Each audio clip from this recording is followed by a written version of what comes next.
I forgot that I wanted to film doing this. I just got ahead of myself. But I was going to make posolé, so I went ahead and poured a can. If you're having a lot of people over, do 2 cans. You could also use the dried corn pozole. My grandma used the dry one.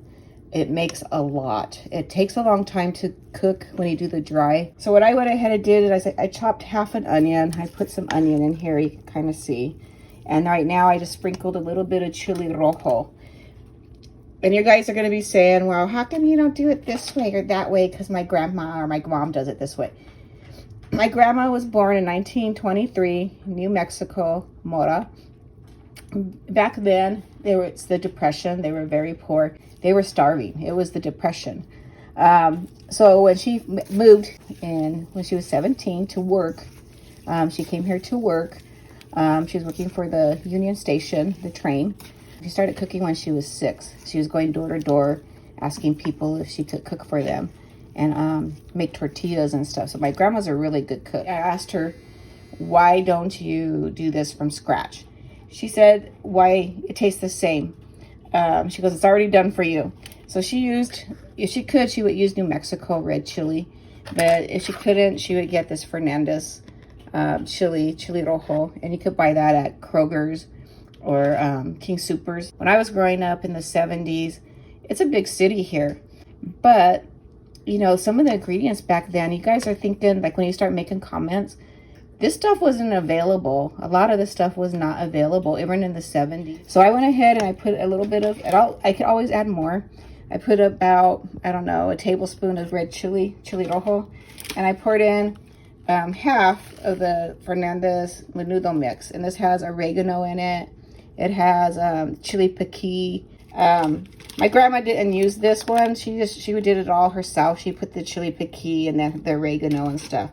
I like to use this because it's a little easier, but I will add to it if I want to put more oregano. I grew my own oregano, and it's really bright. Put some onion. I'm going to go ahead and put the pork roast in here and cook it. I'm going to add a little more water, and I'm going to season it with salt and some garlic salt and fresh garlic.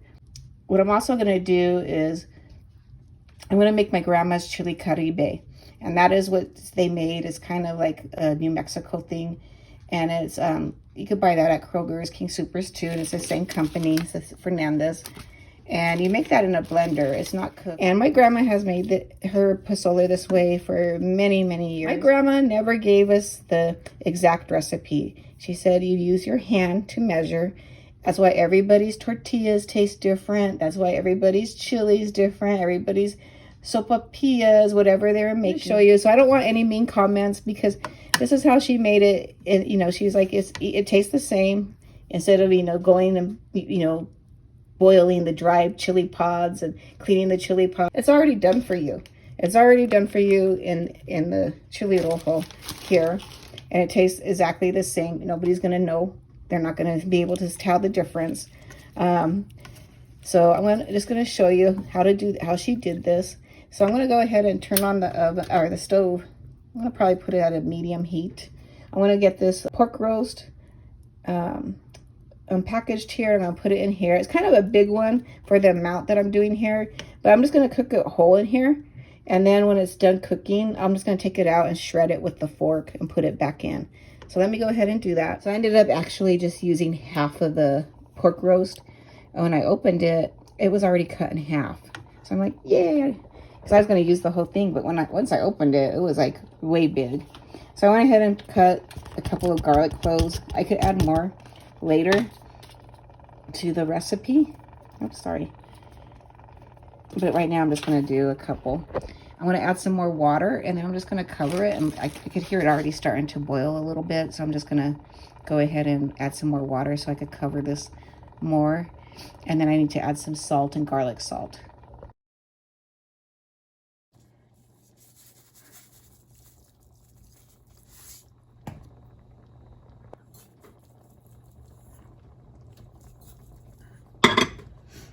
So I'm not going to add a ton. I'm going to taste it when it gets done cooking. Of course, you don't want to taste it until the meat is done. And then I could add more chili. I could add more seasoning then. So this is going to cook for a while. It already smells good just because of the seasonings that are in there. It smells really, really good. Take out my little spoon holder.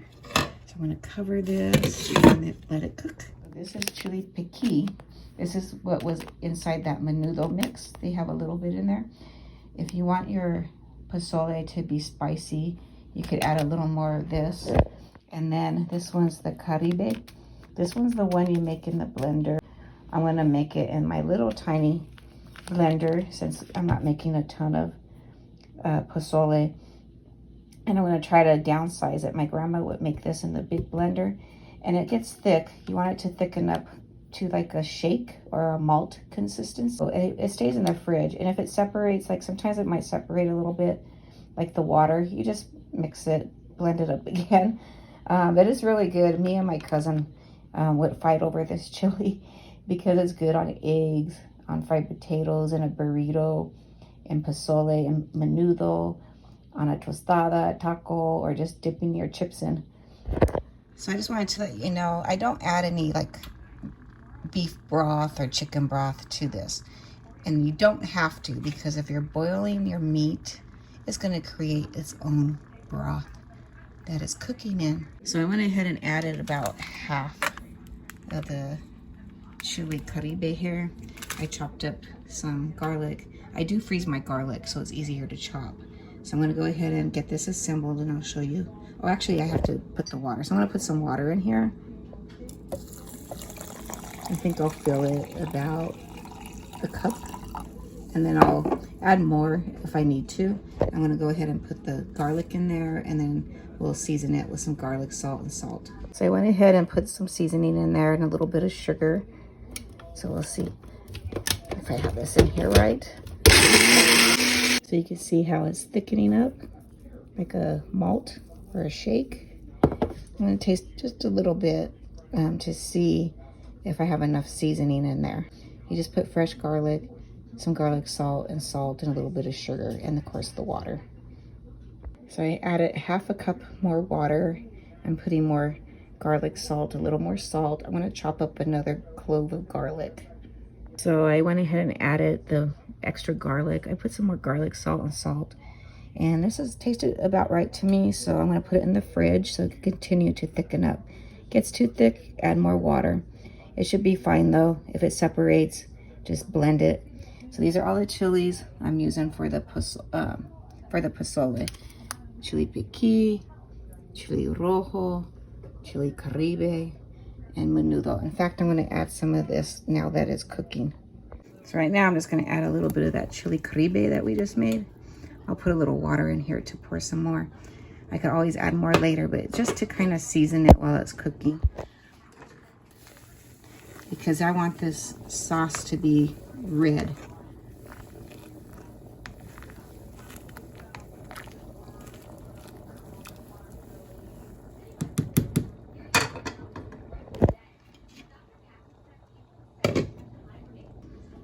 So the other thing when you're making the chili caribe, make sure you're not wearing something that you don't want stained.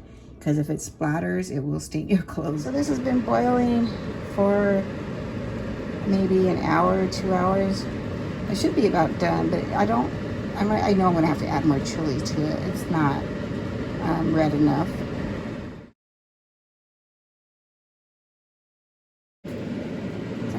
Onions. I might cut another onion to put in it, but I did half an onion when I first started cooking it, and I did the other half now. I added more oregano. That's the oregano I grew in my backyard. So I'm just gonna let it cook a little bit more, and then I'll taste it to see if I need to add more garlic salt or more chili and anything else. So I took the pork roast out and I'm going to shred it. It's done. I checked it with the thermometer. This, I'm going to taste it and I'm going to see if I need to put more stuff in it, which I more than likely will because I could tell by the color of it. I went ahead and shredded it with the fork. Excuse me. And then I kind of chopped it. Some of the shreds were like really, really long. So, you know, you don't want to choke on that when you're eating. So I I went ahead and chopped it up. So you could just put it on a board and chop it with a knife, or you could use some of those cutting scissors and just kind of chop it up. So I'm going to go ahead and add it to the soup here. I went ahead and added a little more salt, a little more garlic salt, and about a teaspoon more of the red chili rojo.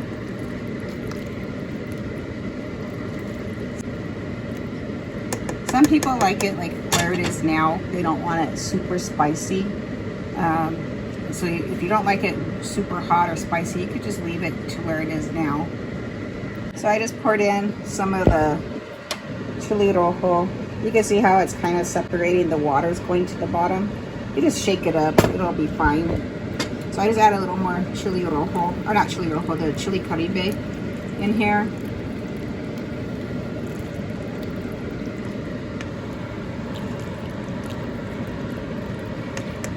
The one that will make it really, really hot too is if you put more of the chili piquin.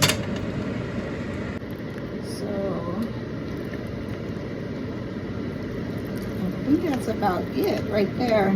For me, I can't go too spicy. If you want more chili, you could put more of the chili caribe in here. It'll make it really red, nice and toasty. But I like to leave some so that people could add it to their own bowl. You know, if they don't want it really spicy, they could just eat it the way this is, or they could add more chili caribe to their own bowl. But I think I'm just going to leave it like this. I don't know if you guys know, but I went through cancer treatment on my throat. So sometimes I can't eat chili. I can't even be around the smell of it. Sometimes I can. I can go enjoy our Mexican tradition. On Christmas Eve, my grandma always made pozole and homemade tortillas. But I'm making this early since my mom's younger sister is coming to visit. So I'm making this now, and then my daughters are going to take over on Christmas Eve. I'm going to make the beans, and I might make some sopapillas, and I'm making a bunch of the desserts, but they're going to do like the chili and whatever else they're making.